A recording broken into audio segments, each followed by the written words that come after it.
Hello, I'm Leonard Maltin. When you've made a film that is not only extraordinarily successful, but has embedded itself in our popular culture, well, that's a tough act to follow. But George Lucas managed to pull it off. After Star Wars came The Empire Strikes Back. A totally successful film in its own right, as well as one of the most popular sequels ever made. And he's here today to tell us a little about the genesis of that film and its place in the Star Wars trilogy. Thanks for being here, George. Thank you. Star Wars has come out. A success, I think it's fair to say, beyond your expectations. Yeah, definitely. At what point did you receive a commitment or an urging to do a sequel? And did you immediately say yes, or was there any hesitation on your part to do it? Well, it didn't really happen that way, because what I did when I was writing it, I wrote one movie, and then I couldn't do the whole movie because it was way too big. The first draft was, it had too much stuff in it. It was way too big. It couldn't possibly be done. So I took a deep breath and said, okay, I'm going to have to take all these great ideas, and that part I'm just going to have to cut out, and I'll just do what it was then really the first act, and I'll expand this and make this into a movie. So I did that, but then as a writer, you create this whole thing, and it's, sitting there on the shelf. So as soon as the film was successful, there wasn't any question in my mind that I would immediately go on and do the rest of them so I could finish it. What to you is the biggest difference, overall difference, between film number one and film number two? Well, the biggest problem I was grappling with in film number two is the fact that it's the middle act of a three-act play. Now, some people find it a darker film than the first. It is a darker film because in the first act you introduce everybody. The second act you put them in the worst possible position they can ever get into in their lives, and it's and they're in a black hole, never able to get out. And in the third act they get out. That's just, again, that's drama. That's the way it works. You don't have an exuberant, happy second act. What was the biggest technological advance between the making of one and the making of two? Well, there wasn't really too much of a technological. We refined what we had primarily, but there wasn't any giant technology. The major technological break was in one, and that was using motion control cameras and that sort of thing to allow the ships to be able to move freely and that sort of thing. That was the big advance. Everything after that was we were able to do more stop motion. I was able to do a lot more things. They weren't really technological advances, but I was able to get a lot more into stop motion, which I couldn't do before, and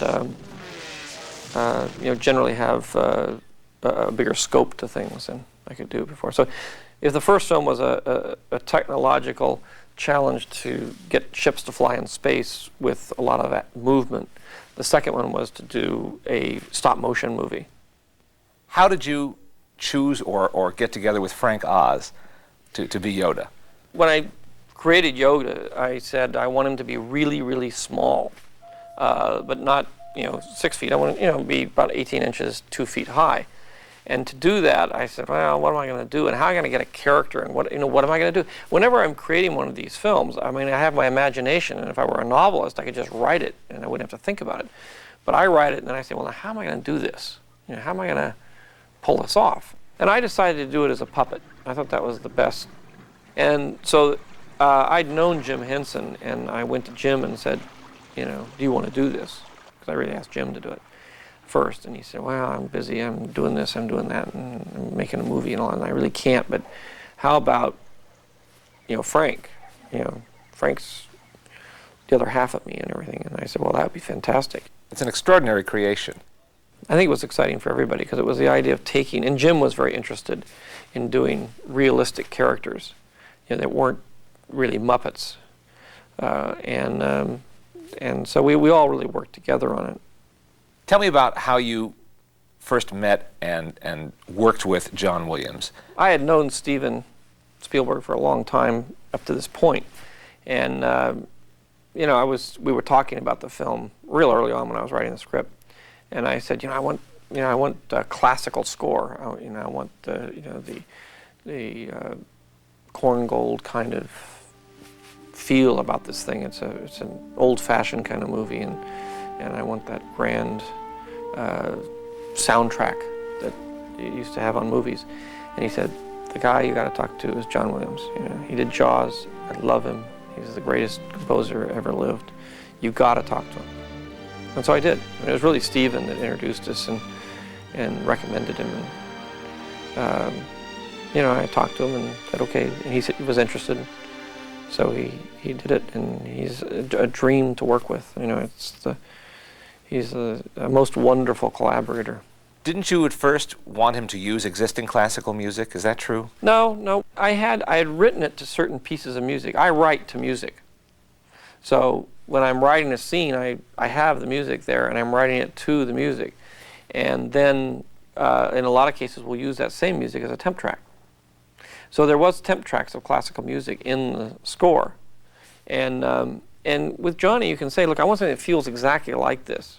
You know, you understand the emotion here and the emotion there and what's going on. He said, yeah. And then he will take that and he will come up with his own composition and his own themes, which are uniquely, you know, Star Wars themes in this case. But he'll give it that same emotional thrust that was in the classical piece. He knows exactly what I'm talking about, and he's really conscientious in trying to get the director's vision on the screen. What kind of feedback did you get to that incredible climactic scene in Empire when we all learn who Darth Vader really is?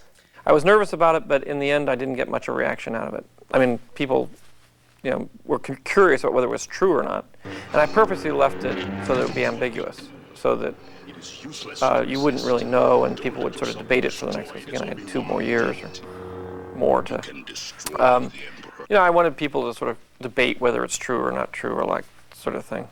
Well, George, as you know, people are just nuts for these movies, and to learn so much about them and what went into them and what inspired you is a real treat. No, thank you. It's fun. I hope that people continue to enjoy the films because it's nice to think of them as being timeless.